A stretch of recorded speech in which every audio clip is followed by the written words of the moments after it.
నాకు మేడ ఉంది కదా, నాకు పొలం ఉంది కదా, నాకు ధనం ఉంది కదా, నాకు ఆరోగ్యం ఉంది కదా, నాకు బలం ఉంది కదా, ఇవన్నీ ఎలా ఉంటాయి?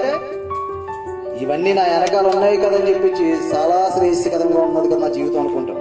కానీ ఇవన్నీ ఉన్నవాడికైనా ఇవేమీ లేని వాడికైనా మరణం ఎలా వస్తుందంట? ఎలా వస్తుంది?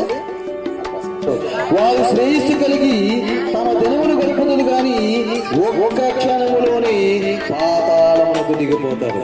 చూడండి, నా జీవితంలో అన్ని బాగున్నాయి, నాకేమీ తక్కువ లేదు అనుకుని శ్రేయస్కరంగా జీవిస్తున్న వారి జీవితంలో ఒక్క క్షణంలో ఎక్కడ దిగిపోతాయంట? అంటే మనుషులందరూ కూడా ఎలాగ ఆలోచిస్తున్నారు చూడండి. ఒక్క క్షణంలోకి వెళ్ళిపోతుంది తెలుసా మరణం మనకు వస్తే.